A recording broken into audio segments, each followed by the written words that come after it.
Imagine teeth the length of your fist, the most potent venom, and a jaw that can bite through metal. In the world of reptiles, danger hides in three things: size, speed, and venom. The deadliest are crocodiles. Massive bite force and patient ambush make them perfect predators. The hunter that doesn't need to hurry is the Komodo dragon. Infection and a mild venom wear prey down until it collapses. Among snakes, the leaders are those whose venom acts instantly. The inland taipan has one of the most powerful neurotoxins. The king cobra is the queen of length and cunning. And the black mamba combines speed and aggression with a deadly bite. But danger isn't always in venom. Anacondas and pythons use their full power to constrict. In short, one wrong move in the wild and even the smallest snake can become lethal. Respect their space and nature will return the favor. In ancient times, tribes left images on stone that spoke of both fear and reverence. The snake here is not just a snake. Among the peoples of North America, there was the image of the horned serpent. On rock and pottery, they added horns, crests, and decorative protrusions, signs of its supernatural power and its connection to the spirit world. In Central America and Mexico, the snake became a deity, Quetzalcoatl, the feathered serpent. Feathers, crests, and plumes on its head symbolized both sky and earth, the breath of life and knowledge. In statues and ornaments, craftsmen combined elements. A snake with horns, feathers, and sharp teeth. Hybrid images were born that were easier to understand as forces controlling rain, harvest, or the fate of a tribe. Today it's hard to picture them literally, but modern artistic interpretation shows how their visions might have looked. A snake with appendages and tentacles, as if stepped out of legend. This is how the people of ancient lands imagined these beings, not as real animals, but as symbols of power, fear, and sacred knowledge. You are watching the It's Wild channel. Up next, even more facts about the world's most dangerous reptiles. After years of silence, the river is stirring again. In the early mornings along the banks of Burundi's Rusizi River, whispers have returned. Gustav is back. The giant Nile crocodile that once dominated this stretch of water has reappeared, and honestly, he's just as terrifying as the stories say. For over 2 decades, Gustav was a living legend. Over 20 feet long, weighing more than a ton, and covered in scars that look like battle trophies, he ruled the river like something out of a monster movie. Locals still remember the fear his name brought. Then, for a time, he vanished. No sightings, no signs, just silence. Some thought he'd finally died. But now, something massive is moving again in the reeds, and the marks it leaves behind are way too large to ignore. Recently, fishermen spotted a giant shape sliding through the shallows, larger than any normal croc. Mangled footprints the size of frying pans have appeared in the soft riverbanks. One man claimed he saw a beast with a torn jawline and bullet scars on its back rise from the water before disappearing without a sound. No one laughed. Gustav isn't just big, he's unnaturally bold. Unlike most crocodiles that stick to the shadows, Gustav shows himself. He basks in the open, drifts close to boats, and seems to know when people are watching. That's part of what made him so infamous in the first place. He's not just a reptile, he's something more, something that acts with chilling purpose. Attempts to capture him over the years have failed in ways that feel personal. The steel-reinforced trap set for him? He ignored it like it was a toy. Tranquilizer darts couldn't pierce his armored skin. Entire documentary teams came up empty. Gustav moved like a ghost through their high-tech gear and camera traps, and now, with new reports emerging and the fear rising again, it feels like he's waking up after a long sleep. As if the river itself is reminding everyone who really owns it. It's not a man, it's not a machine, it's a reptile that refuses to be forgotten. If you think modern crocodiles are scary, Sarcosuchus will blow your mind. This prehistoric beast, often nicknamed Super Croc, ruled rivers around 110 million years ago and made today's Nile and saltwater crocodiles look tiny. Fossils show that Sarcosuchus could grow up to 40 feet long and weigh around 17,000 pounds. That's the size of a school bus, but with the jaws of a nightmare.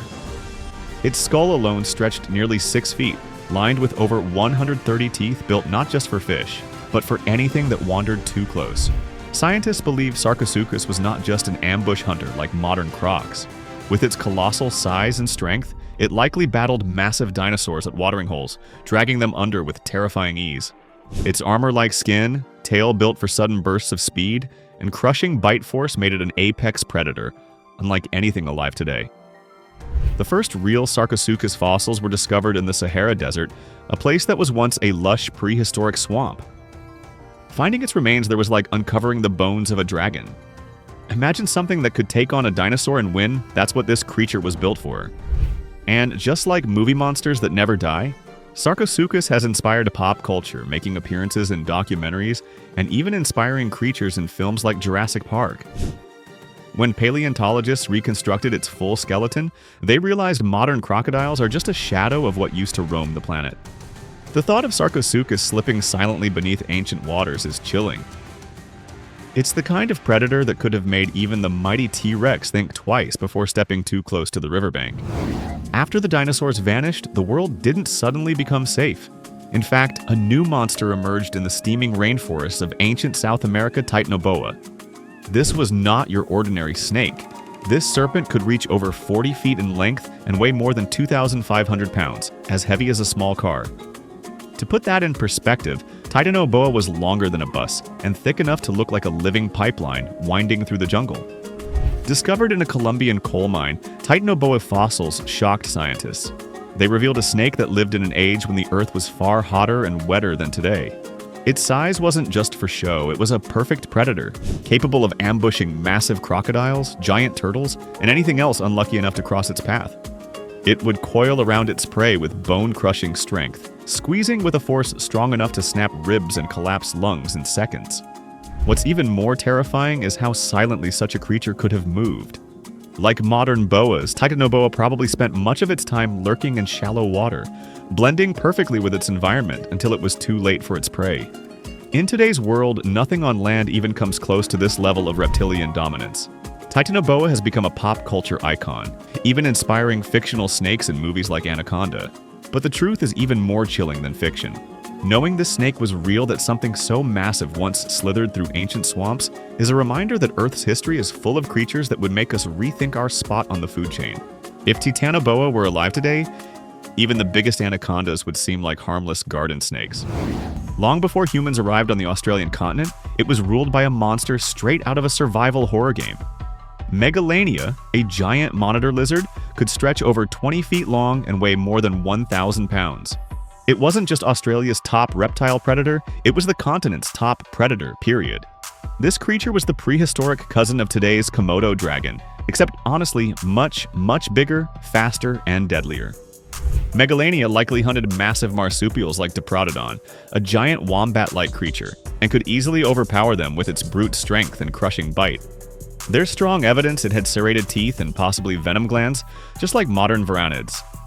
That combination made it a reptile that didn't just chase its prey, it dominated it. Even more unsettling is the timeline. Megalania didn't vanish millions of years ago. Some researchers believe it may have still been around when the first Aboriginal Australians arrived. Ancient cave paintings in Australia depict large, dragon-like reptiles that don't match any known modern species. While these might be symbolic, others believe they could be faded memories of real encounters.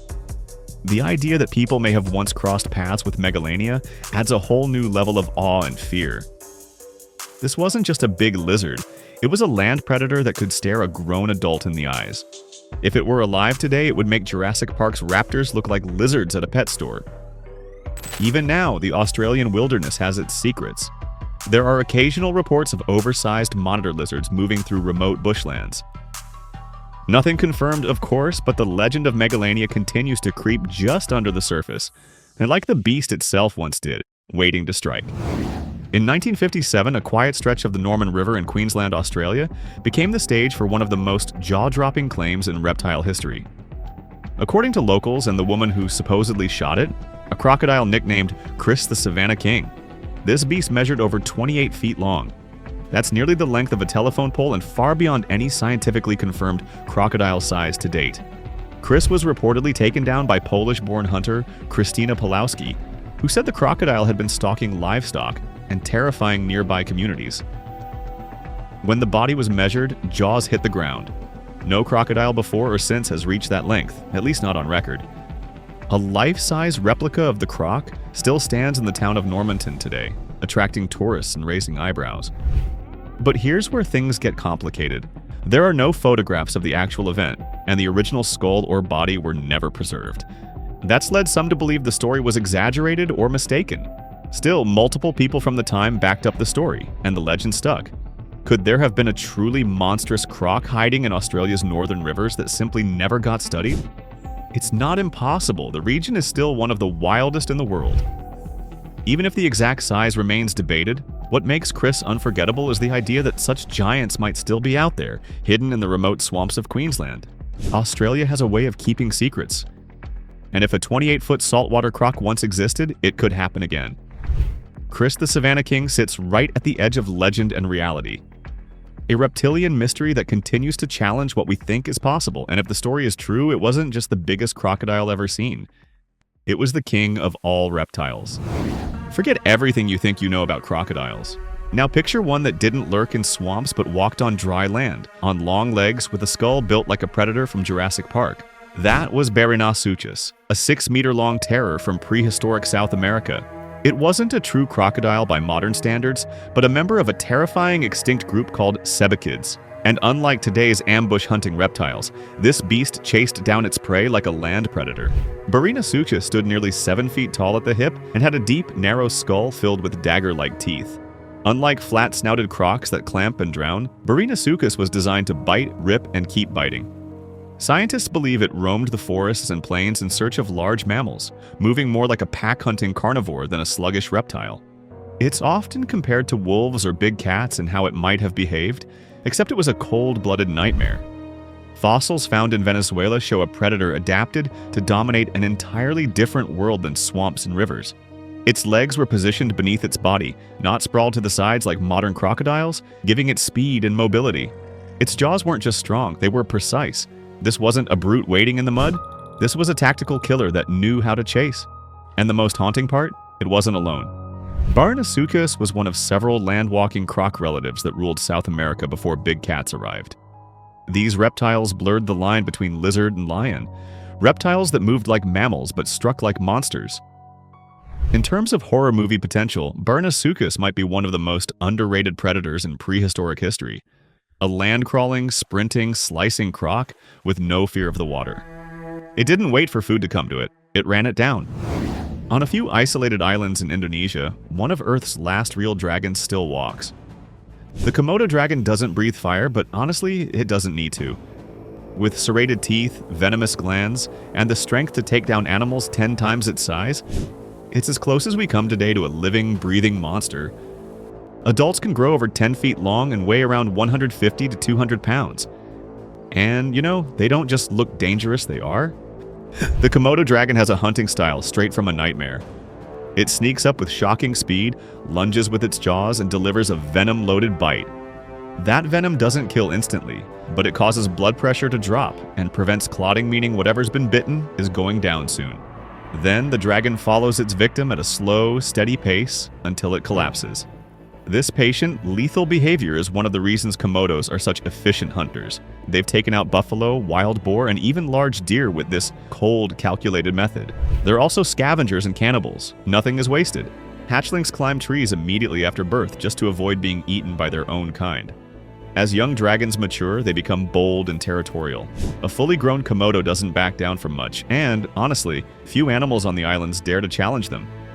The Komodo dragon also has the unsettling ability to eat up to 80% of its body weight in one sitting. That's like a person eating 120 burgers in one meal. Its stomach expands, bones are crushed in seconds, and it gulps everything down with terrifying ease. They've even inspired pop culture villains from kaiju movies to Game of Thrones. But these lizards aren't science fiction, they're ancient survivors, reptilian apex predators that somehow still exist in the modern world. On a planet full of shrinking species and disappearing giants, the Komodo dragon stands firm, real, powerful, and still hungry. If there's one crocodile from history that feels like it was designed to terrify dinosaurs, it's Deinosuchus. The name literally means terrible crocodile, and it earned that title. This wasn't just another big croc, it was a super predator the size of a city bus, stretching up to 35 feet long and weighing nearly 10 tons. That's not slightly larger than modern crocodiles, that's in a completely different league. To a human standing next to it, Deinosuchus would look like a tank covered in armor plates, with a skull bigger than most adult humans. Its head alone could stretch 5 feet long, packed with crushing teeth that were thick, rounded, and built more like sledgehammers than blades. These weren't meant for catching fish. They were designed to pulverize bones. Fossil evidence from the late Cretaceous period suggests Deinosuchus preyed on dinosaurs that came too close to the water's edge. Bite marks matching its massive jaws have been found in hadrosaur bones. And when you consider the sheer size of this beast, the idea of it dragging a multi-ton dinosaur into the water doesn't sound exaggerated. It sounds completely plausible. Deinosuchus didn't just rival other apex predators, it replaced them in certain environments. Where it ruled, even large carnivorous dinosaurs like tyrannosaurs had to be cautious.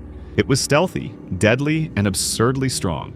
Its tail was muscular enough to launch it out of the water in seconds, turning calm rivers into ambush zones.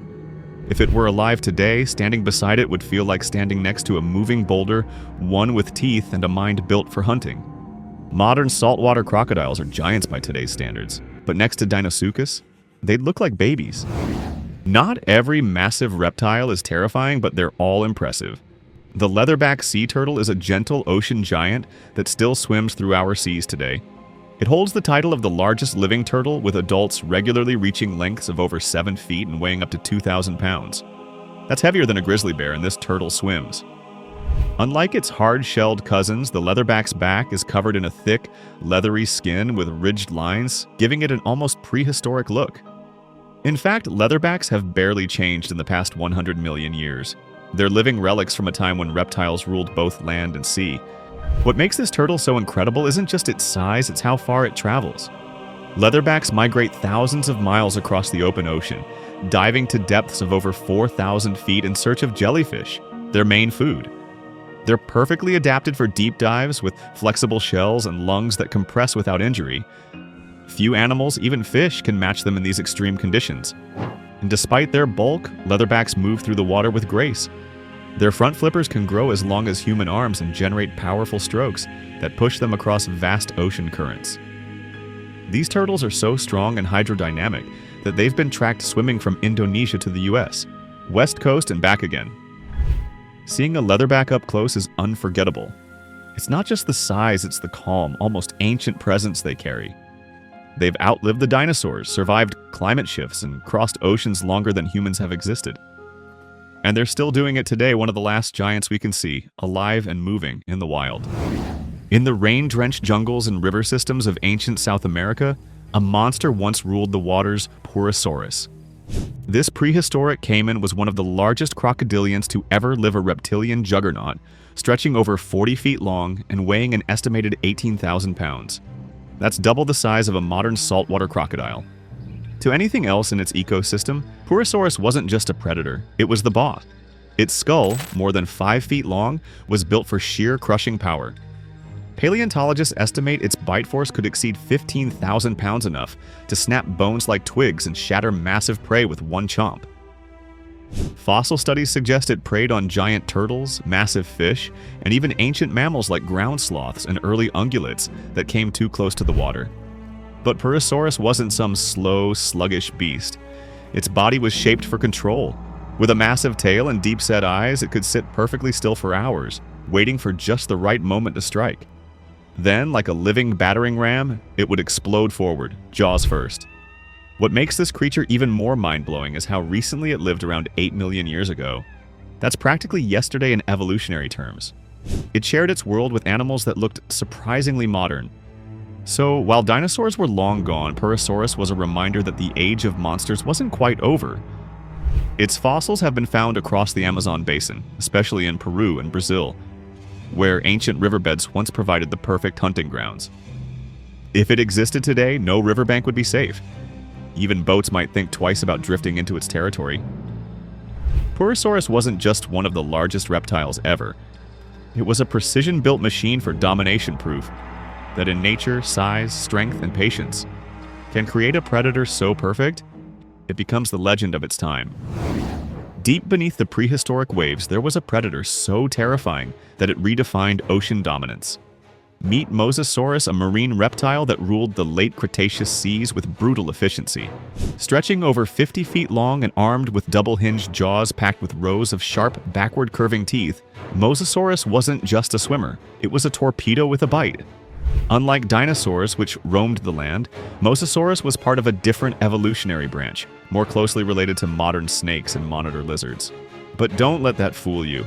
This was a high-speed, deep-diving apex predator that could snatch flying pterosaurs out of the air and chase down sharks underwater. Its long tail, fin-like limbs, and streamlined body made it a swift ambusher, capable of overtaking anything unlucky enough to be in its path. Its jaw and skull could open wide like a snake's, allowing it to swallow enormous prey whole. And it didn't hunt alone. Fossilized stomach contents reveal that Mosasaurus fed on fish, ammonites, smaller marine reptiles, and even other mosasaurs. Thanks to its terrifying design and monstrous proportions, Mosasaurus found its way into pop culture, most famously bursting onto the screen in Jurassic World, where it leaped out of the water and swallowed a great white shark like an appetizer. But in reality, this wasn't far off. In its time, Mosasaurus was the undisputed king of the ocean. What's wild is that these creatures lived just before the mass extinction that ended the age of dinosaurs. Until that moment, Mosasaurus had no rival. Its fossils have been found across Europe, North America, and even Antarctica, proving it dominated every corner of the ancient seas. Long before whales evolved, the oceans had another giant Shawnosaurus. It looked a bit like a modern dolphin from far away, but that illusion vanished the second you realized its size. At up to 70 feet long, this ichthyosaur was longer than a semi-truck and likely weighed over 30 tons. It was one of the largest marine reptiles to ever exist. Shawnosaurus wasn't a predator in the traditional sense. It didn't have the bone-crushing teeth of a Mosasaurus or the ambush style of a crocodilian. Instead, it likely fed on soft-bodied creatures, squid, fish, and possibly jellyfish using suction rather than force. It was more like a gentle filter feeder, but don't let that downplay its dominance. When you're that size, just moving through the ocean clears a path. What's even more fascinating is where it lived. Fossils of Shawnosaurus were found high in the Nevada desert, an area that used to be covered by a shallow sea millions of years ago. The discovery site, now a protected park, revealed dozens of individuals, hinting that these giants might have traveled in groups, migrating across the globe like modern whales. Its massive paddle-like flippers and narrow head gave it a sleek, futuristic look. It was fast, efficient, and completely built for life in the open ocean.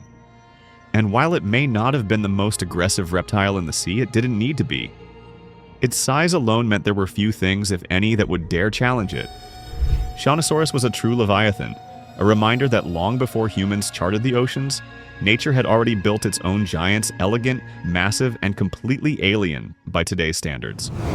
The green anaconda isn't just big, it's a living powerhouse. Found deep in the Amazon, this snake can reach lengths of 30 feet and weigh over 500 pounds, making it the heaviest snake on the planet. It's pure muscle built for stealth and strength. Hidden in murky water, the anaconda waits. When a capybara or caiman gets close, it strikes in an instant, wrapping around its prey and squeezing with brutal force. No venom, just crushing power. It swallows its prey whole, sometimes taking hours to finish. After a big meal, it might not eat again for weeks. With eyes and nostrils set high on its head, it can stay almost completely submerged, practically invisible until it's too late. Despite its terrifying reputation, it avoids humans. But when locals catch a glimpse of one of the true giants, it's unforgettable a reminder that some monsters still swim silently beneath the surface. In the murky waters of Burundi's Ruzizi River, something massive lurked beneath the surface, something the locals feared more than anything else in their daily lives. They called him Gustav. Not just a crocodile, a monster, a relic of a time when creatures ruled without question. This wasn't some blurry legend whispered around campfires. Gustav was real, and he's been accused of doing what no other crocodile has done on this scale, killing as many as 300 people. He was first spotted decades ago, and even now, stories of his brutal strength ripple through the region like the wake of his massive tail. Gustav isn't your average crocodile.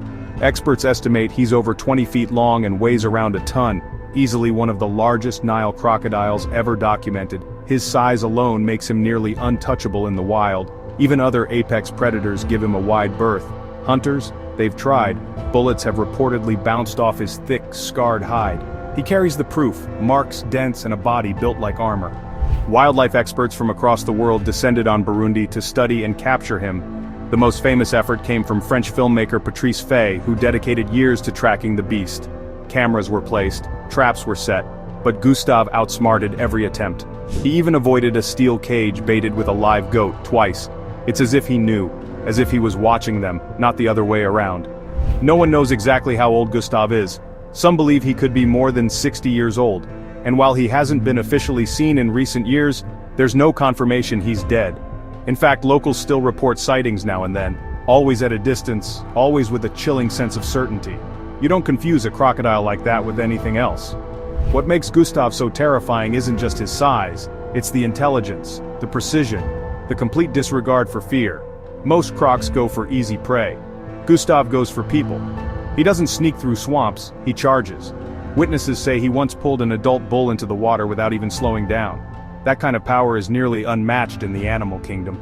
So when people say crocodiles are dangerous, they're not wrong, but Gustav takes it to a level most of us can't even grasp. If you're anywhere near the Ruzizi River, remember this name. He might not be a myth. He might just be waiting. If Gustav was a monster of the rivers, then the forests of northern India once had a nightmare of their own, the Champawat tiger. This wasn't just any big cat. This was the deadliest tiger ever recorded, and not because of speculation or hearsay. Official records tie her to over 430 human deaths. That's not an exaggeration, that's a number that forced governments to act. Villages emptied out, schools closed, people refused to walk outside during daylight. This tigress didn't hunt in shadows, she hunted with confidence. What made her so lethal wasn't just her aggression, but her adaptation. She had injuries to her jaw, broken canines that made hunting deer or boar nearly impossible. So she turned to the one prey that couldn't outrun her and didn't expect and attack people. She learned human routines, stalked paths between villages, even followed footsteps. Survivors described her as fast, silent, and terrifyingly precise. She would attack, vanish, and come back the next day. She wasn't fleeing human activity, she was thriving in it. British hunter Jim Corbett eventually tracked and shot her in 1907, but even he was shaken by how intelligent and fearless she was. Her body showed signs of old wounds, bullets, and battles, and yet she had outlived them all. Corbett later wrote that she had no fear of man whatsoever, and that's what made her so chilling. This wasn't a case of territorial defense or provocation. This was a big cat that learned how to hunt people, and did it better than anyone ever recorded. The idea that one animal could cause that much fear, shutting down entire districts and forcing militarized hunts, shows how dangerous predators can become when their instincts change just slightly. And what's more chilling is that she wasn't the only one of her kind to develop that behavior. Just like the Champawat tiger adapted to hunt people in Uganda, something similar happened, but with a creature even heavier and far more unexpected. His name was Osama, and he wasn't a cartoonish, slow-moving tank of an animal like many imagine hippos to be. He was violent, fast, and lethal. And he didn't just kill once. Reports say this single hippo was responsible for at least a dozen human deaths over a short stretch of time, and maybe more that were never officially documented. It started around Lake Kyoga, where locals noticed a pattern: fishermen disappearing boats found overturned, and footprints the size of dinner plates near water sources. Osama didn't just attack when provoked. Witnesses say he would wait near landing areas and strike without warning. One man survived an attack and later said the hippo capsized his boat and bit through it like paper, dragging him underwater. Hippos can run faster than most people expect and can crush bone with a single bite. Now picture one over 4,000 pounds that seems to actively seek out humans. That was Osama. Locals were so terrified they gave him a name normally reserved for villains, and that tells you how real the threat felt. This wasn't a wild animal that strayed into human territory, it was one that seemed to learn how to exploit it. After years of chaos, Osama was eventually tracked and killed by wildlife officials, but even that wasn't easy. He had already escaped several attempted captures. The animal was cunning, avoiding boats and traps like he knew exactly what was happening. What's especially disturbing is that Osama wasn't alone in his behavior. Hippo attacks in Africa are more common than most people realize, and they're often more deadly than those by lions or crocodiles. But Osama took it to another level, becoming, for a time, the most feared creature on the lakes of Uganda. If you thought tigers were terrifying, wait until you hear about a leopard that turned into one of the most methodical killers in human history. This wasn't a chance encounter or a freak attack.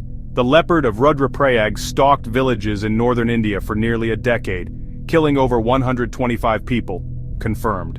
That number alone makes it one of the most prolific man-eaters ever documented. But what made this leopard even more frightening wasn't the count, it was how he did it. Most leopards avoid humans, keeping to forests and mountains. Not this one. He adapted to life near villages. He'd strike at night, slipping into homes through windows and dragging people out without a sound. Families would wake up to find someone missing. Doors remained locked, lights were kept on, but nothing stopped him. He learned patterns, avoided traps, and slipped through search teams like smoke. He seemed invisible. Some even believed he was supernatural, a phantom with claws. Jim Corbett, the same man who took down the Champawat tiger, was eventually brought in to track this killer too. It took months.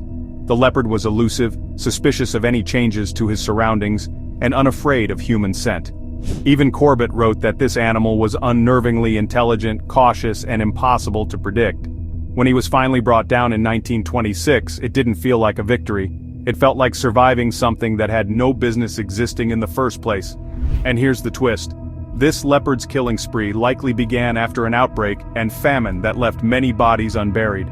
Scavenging turned into habit, and habit turned into hunting. Once again, a predator learned something new, and hundreds paid the price. It's not the size that matters most. Sometimes, it's the mind behind the claws. From the stealth of leopards to raw, crushing force, now enter Lolong. Captured in the Philippines, this crocodile didn't just break records, he shattered them. Lolong was over 20 feet long and weighed more than 2,300 pounds. When locals first spotted him, they didn't see a legend. They saw an actual monster, dragging livestock and possibly people into the river. There were stories: a water buffalo vanishing, a fisherman who never came home, a child gone in seconds. Nothing confirmed, but enough fear to start a hunt. The operation to capture Lolong was massive. Traps failed. Boats followed him for days. He avoided everything until finally he was cornered and hauled out of the swamp with a team of nearly 100 people. When they finally measured him, jaws dropped. He was the largest saltwater crocodile ever caught alive, and even in chains he looked prehistoric. Scars across his body, teeth the size of fingers, and eyes that didn't blink. Authorities believed he was behind several disappearances, though they never officially found human remains. Still, no one doubted he could have done it. One bite from Lolong could snap a grown man in half. He was moved to an ecotourism park where thousands came to see him, but despite being in captivity, he never lost that wild energy. He rarely ate in public, didn't move much, and always looked like he was waiting for something. Lolong died in 2013, but people still talk about him. Not just because of his size, but because of the possibility. The idea that somewhere out there, other giants like him are still hiding in mangroves and rivers, unseen but always watching. You know, it's easy to forget that killer whales are apex predators when you're watching them do tricks in a theme park. But Tilikum, well, he reminded the world of what they truly are: deadly, intelligent, and unpredictable. Captured off the coast of Iceland in the 1980s, Tilikum became, without a doubt, one of the most notorious marine animals in history. Over the years, he was involved in the deaths of 3 people, including an experienced SeaWorld trainer.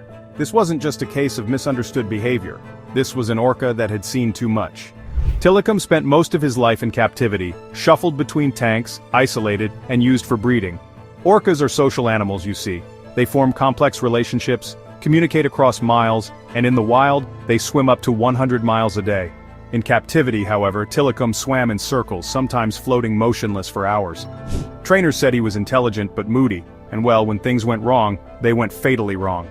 The most publicized case, you might recall, happened during a live show when Tilikum grabbed his trainer and refused to let go.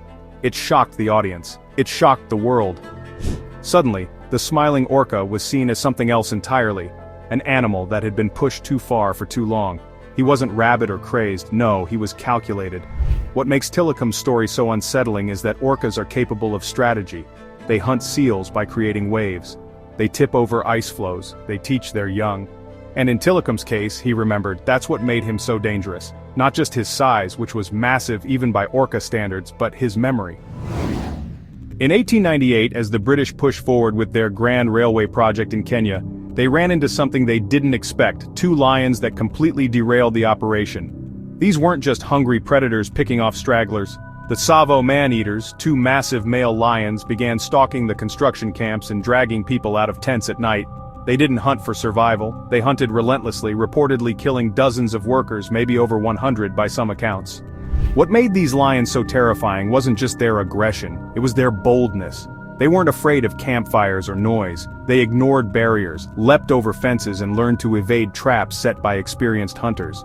Night after night, workers vanished. The camps emptied. Construction ground to a halt. People started calling them demons. These weren't typical lions with a natural fear of humans. They were targeting people like prey. And here's the twist.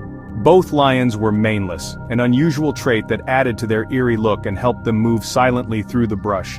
The lead engineer, Lieutenant Colonel John Henry Patterson, eventually hunted them down after months of failed attempts. When he finally killed them, the relief was so great that the British got the railway back on track almost immediately. But the story didn't end there. The skins were later turned into rugs, and eventually, the reconstructed lions were put on display in a museum in Chicago. Their skulls showed extreme dental issues, which likely pushed them toward easier prey, humans. Once again, an injury shifted behavior, and the result was a bloodbath that nearly stopped an empire's progress in its tracks. Thousands of miles from Africa, deep in the snowy forests of Hokkaido, Japan, another predator left its mark in one of the most horrifying wildlife attacks in modern history. In December 1915, a massive brown bear descended on the tiny village of Sankabetsu. What followed wasn't a single attack. It was a sustained assault that left residents terrified to even step outside. The bear tore through homes, returned again and again, and killed 7 people in total, shaking the entire country to its core. Brown bears in Japan aren't rare, but this one was different. It showed no fear, no hesitation, and no pattern that locals could predict. It came in the middle of a snowstorm when visibility was low and help was far away. The bear not only broke into homes, it dragged people out. Entire families fled the village in panic. Those who stayed behind armed themselves with whatever they could find, axes, rifles, even boiling water. Search parties were formed, but they kept arriving too late. The bear would vanish into the woods only to return days later, targeting homes where lights had gone out. The animal seemed to understand how to avoid traps and how to catch people when they were most vulnerable. It wasn't a one-time rampage, it was a calculated siege.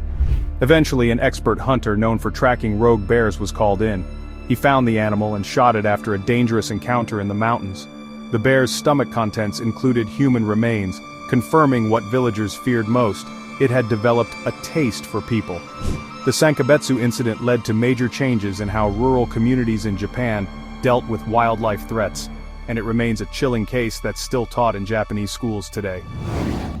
Between 1764 and 1767, the rural province of Gévaudan in southern France lived under the shadow of something no one could fully explain. People called it la bête, the beast. Witnesses said it was larger than a wolf, with reddish fur, black streaks, a long tail, and a strange, almost human-like stare. Over 100 people were killed, often in brutal, sudden attacks that terrified isolated villages. Soldiers were dispatched. Hunters scoured the forests, rewards were posted. Still, the attacks continued. This wasn't a case of one unlucky encounter. The beast kept returning. It stalked shepherds, ambushed farmers, and even charged into groups of armed men. Some who survived said it walked on all fours but moved unnaturally fast. It didn't behave like a typical wolf. Reports poured in from across the region. Some bodies were untouched except for a clean, fatal wound. Some were never found at all. Panic turned into paranoia. Locals blamed everything from escaped exotic animals to supernatural curses. Even whispers of werewolves started to spread. Multiple wolves were killed over those years, and some were claimed to be the beast. But the killings only stopped after a large animal was finally shot by a local hunter named Jean Chastel. It had unusual features, and strange remains were reportedly found in its stomach. Whatever it was, the attack stopped. To this day, no one agrees on what the beast really was. A deformed wolf, a lion brought from overseas, or something no one had seen before. What made the beast so feared wasn't just the body count, it was the mystery, the precision, the feeling that it was hunting not for survival, but for sport. 300 years later, it still haunts French folklore, and not without reason. In the river systems of Bangladesh, people are used to sharing the water with crocodiles, but they don't expect the slender-snouted gharial to be among the dangerous ones. Usually seen as fish-eaters with no real threat to humans, gharials are a rare species that tend to keep to themselves. But in the early 2000s, that calm was shattered by a massive individual some locals called the Gavial Devourer, and unlike its cousins, this one acted very differently. Stories began to spread from villages along the Brahmaputra and Jamuna rivers. livestock vanishing near the water, fishing boats found overturned, and in a few cases, people disappearing without a trace. What made it even stranger was that the footprints found nearby didn't match those of a saltwater crocodile. They were narrower, likely from a gharial. At first, wildlife experts dismissed the idea. Gharials don't attack people. But eyewitnesses were certain. This wasn't a croc. It was longer, faster, and had a snout like a spear. Eventually, photographs surfaced showing an enormous gharial basking near a commonly used riverside path. It had scars on its back, likely from fishing nets or boat blades, and was estimated to be over 20 feet long. Locals believed it had grown aggressive after repeated run-ins with humans. Wildlife officials launched a search, but by the time they set up cameras and patrols, the animal had vanished. Whether it died, moved upstream, or simply changed behavior again, remains unknown. To this day, the story divides people. Some still insist gharials are harmless. Others swear the devourer was real. But one thing is clear. When even the species considered safe starts changing how it interacts with us, the rules of the wild shift in a big way. In the green hills and villages of Assam, India, elephants are part of daily life. People respect them, often revere them, but that relationship turns deadly when a bull elephant goes rogue. Between 2004 and 2006, one such elephant made headlines across the country for all the wrong reasons. This tuskless bull wasn't just aggressive, it was merciless. By the end of its rampage, over 60 people were dead. It started with isolated incidents, a trampled crop here, a damaged hut there, but soon the attacks escalated. Entire homes were flattened, granaries destroyed, and villagers crushed in their sleep. The elephant began showing up at dusk and returning night after night. Even more chilling, it reportedly avoided towns where security forces were deployed, suggesting a disturbing level of awareness. Unlike most elephants, which might react to provocation or territory loss, this one seemed to act out of sheer rage. Officials tried everything: firecrackers, fences, patrols, but nothing worked. After several failed capture attempts and dozens more lives lost, the government authorized a shoot-to-kill order. In December 2006, the elephant was finally brought down by a team of sharpshooters. The body was examined and confirmed to be the same animal based on old scars and tusk patterns. What caused the rampage? Some say it was years of habitat destruction. Others believe the animal had a history of abuse from logging operations. But whatever sparked it, the result was clear. One of the deadliest animal attacks by an elephant in modern history. And the fear it left behind in Assam hasn't fully faded even now. In the early 1820s, the quiet Swedish village of Gysinge found itself haunted by a predator unlike anything the region had seen before. A single gray wolf, young, healthy, and not rabid, began a wave of attacks that left residents stunned and terrified. Over just 3 months, this wolf reportedly injured or killed more than 30 people. Most attacks happened in broad daylight near homes and on well-worn paths. It didn't wait for nightfall, it didn't hide, it hunted with terrifying confidence. What made this case so unusual and so chilling was that the wolf didn't behave like a wild animal. It wasn't driven by starvation or desperation. Some believe it had been raised in captivity and later released, possibly after human mistreatment. If true, that might explain its lack of fear and its clear focus on people as prey. It walked directly toward targets, showed no hesitation, and once it struck, it rarely missed. Efforts to stop the wolf grew more intense with every attack. Entire communities set up watch rotations. Hunters tracked footprints through the snow, but the wolf was clever, always keeping just out of range. Eventually, a group of armed men caught and killed it after a bloody ambush. But by then, the damage had been done. Sweden had never recorded anything like it before or since. The Gysinge wolf remains the deadliest wolf on record in Scandinavia.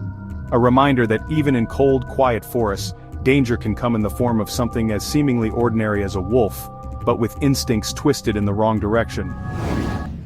Off the coast of Port Elizabeth, South Africa, something started happening that caught even scientists off guard. A pair of male orcas, dubbed port and starboard for their distinct bent dorsal fins, began preying on great white sharks. Not just chasing them, but eviscerating them with surgical precision. In some cases, only the shark livers were eaten. Organs rich in fat, the rest was left to drift. It was efficient, deliberate, and repeated over and over. As these attacks increased, great white sightings in the area dropped drastically. Entire marine ecosystems shifted. Shark tourism collapsed in nearby towns. But what made the case of port and starboard even more bizarre was the theory that this wasn't random, it was targeted. If orcas can identify, remember, and act on perceived threats with that level of planning, what else are they capable of? Today, port and starboard are still out there, silent, fast, and hunting with intent. Their story closes our list with a chilling thought: the ocean's most intelligent predator might also be the most unpredictable. Tucked in the icy waters of Patagonia's Nahuel Huapi Lake, something strange has been surfacing for decades. Locals call it Nahuelito. No one knows exactly what it is, but the stories are always the same. A long, dark body cutting through the water, scales that shimmer in the light, and a movement too fast for anything known to science. And unlike most lake monster tales, this one isn't just ancient folklore, it's modern. Photographs have been taken. Eyewitnesses include tourists, scientists, and even the Argentine Navy. Nahuel Huapi is a glacial lake, deep and cold, stretching over 200 square miles. It's a place where visibility drops fast, and the bottom is a mystery in itself.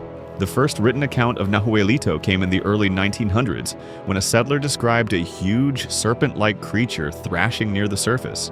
But the most attention-grabbing moment came in the 1980s, when a series of blurry but chilling photos were published in a local paper. They showed what looked like the head and hump of a creature, not a wave, not a log.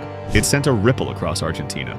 Authorities got involved. The Navy conducted an investigation, but no official explanation was ever given. It's that silence that fuels whispers. Some believe it's a surviving plesiosaur, much like theories around the Loch Ness Monster. Others say it could be a mutation caused by old military experiments in the area. There were once rumors of underwater testing with secret equipment during the Cold War. Of course, skeptics argue it's just mice-identified waves or debris, but locals will tell you otherwise. Fishermen swear they've seen it just beneath the surface, trailing their boats only to vanish without a trace. Some even say their engines cut out when the creature got close, like something was interfering with the electronics. Nahuelito isn't just a regional legend, it's an unsolved mystery wrapped in chilling realism, and it's not going away. Every few years, someone new catches a glimpse, a blurry video, a panicked call to the park rangers, a wake with no boat. Something is moving out there just beneath the surface, and whatever it is, it doesn't want to be found. In 1808, after a violent storm battered the Orkney Islands off the coast of Scotland, locals stumbled upon a bizarre carcass washed ashore on the island of Stronsay. What they found was nothing short of grotesque. The creature measured over 55 feet long, with a serpent-like body, 3 pairs of limbs, and remained so decayed that even seasoned fishermen couldn't classify it. News of the Stronsay beast spread fast, and for a moment, the scientific world stood still. The local authorities sent detailed drawings and measurements to the Natural History Society of Edinburgh. They declared it a previously unknown species. Some even proposed it could be a surviving prehistoric animal. Its vertebrae, strange fins, and cartilage didn't quite match any whale or shark known at the time. The creature's shredded skin appeared like hair or fibers, further fueling speculation it wasn't just a decomposing basking shark, as skeptics later suggested. But there's a catch. No one ever conclusively proved what it was. Photos didn't exist back then, so all we have are measurements, drawings, and stunned testimonies. To this day, the official explanation is still debated.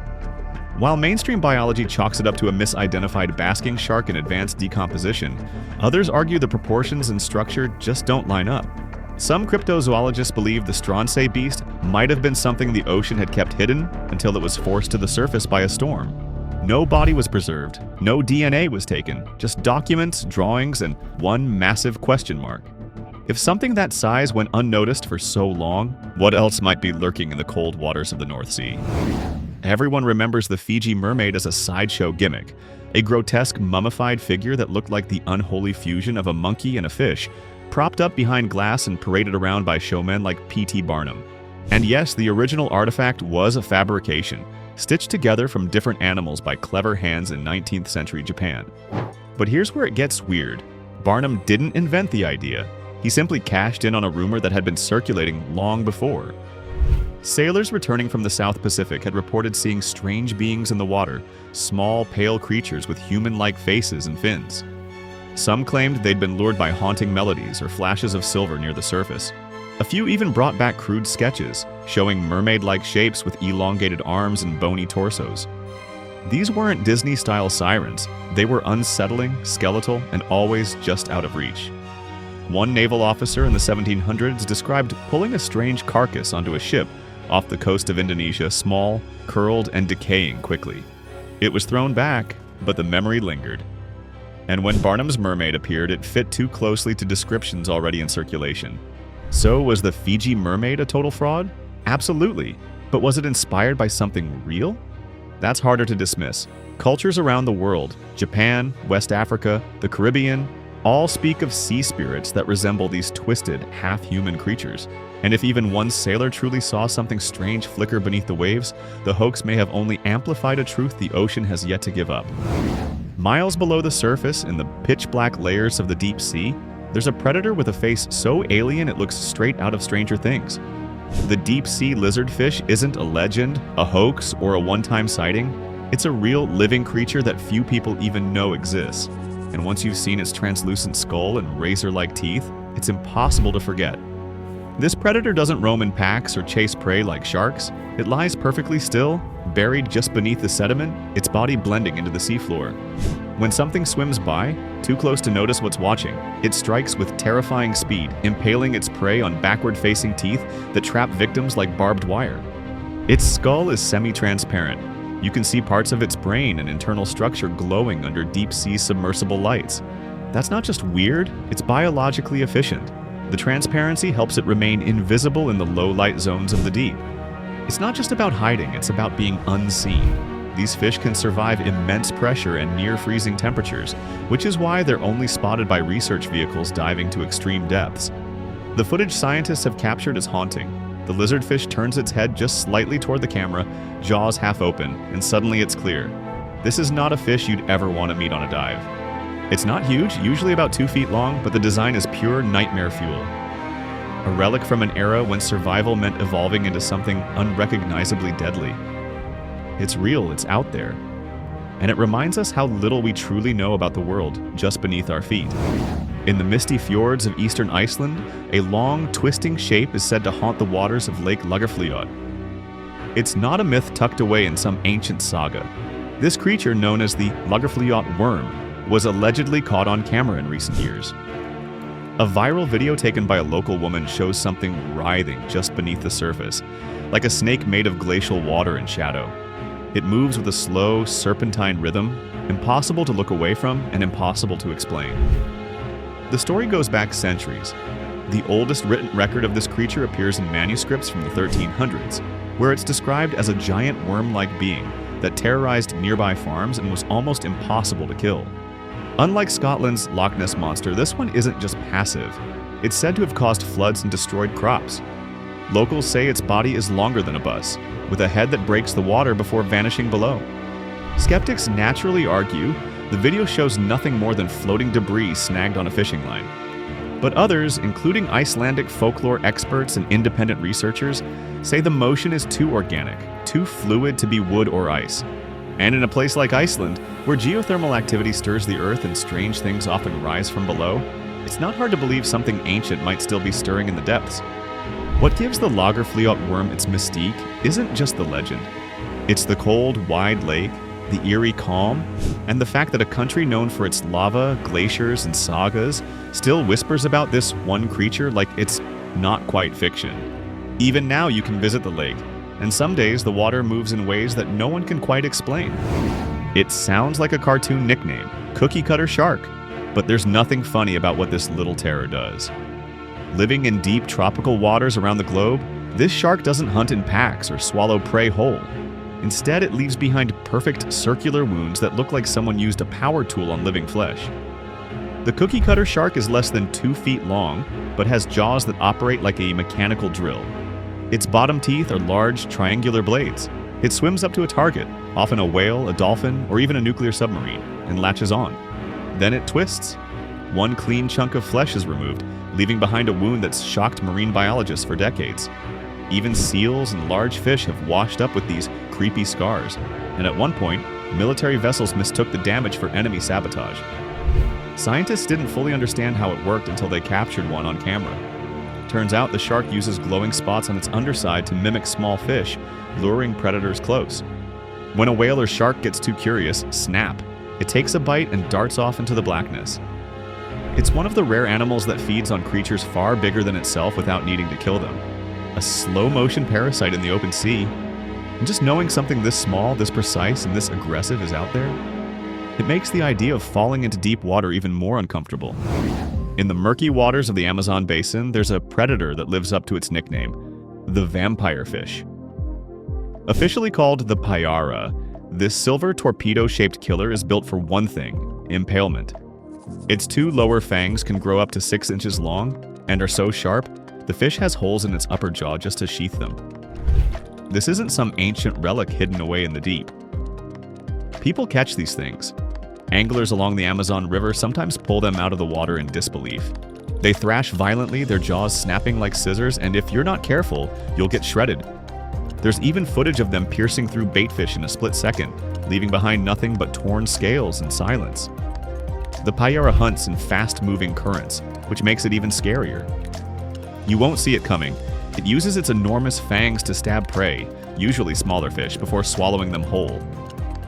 In the wrong hands, this could look like something from a vampire horror flick, but it's very real, and locals know to keep fingers far away from the edge of the boat when one's thrashing around. What's even more unsettling is how little we truly know about their behavior in the wild. They don't do well in captivity. They get aggressive, stressed, and unpredictable. Out in the river, though, they dominate, perfectly evolved to be the fang-bearing apex of their dark, fast world. It's not science fiction, it's just the Amazon doing what the Amazon does best, reminding us that nature still has a few monsters of its own. Somewhere off the coast of Norway, a group of fishermen were pulling in their lines when the sea around them stirred. What surfaced next didn't look like any known fish or whale. It had a massive, swollen head, bizarrely human-like eyes, and rows of jagged teeth. One of them snapped a photo, shaky, off-center, but chilling. The image spread online like wildfire. Experts claimed it was a manipulated shot, but those on the boat never backed down. They say it stared directly at them before sinking back beneath the waves without a trace. No one has explained it since. It started as a quiet rumor. Someone spotted something strange along the coast of Kiryat Yam, Israel. A figure, half human, half fish, seen at dusk, perched on a rock before diving back into the Mediterranean. Most laughed it off. Then more reports came in. Witnesses described the same thing: a silvery tail, long hair, and movements that were too precise for any known marine animal. Tourists, locals, even fishermen began to gather at the beach, hoping for a glimpse. It wasn't long before cell phone footage started appearing online.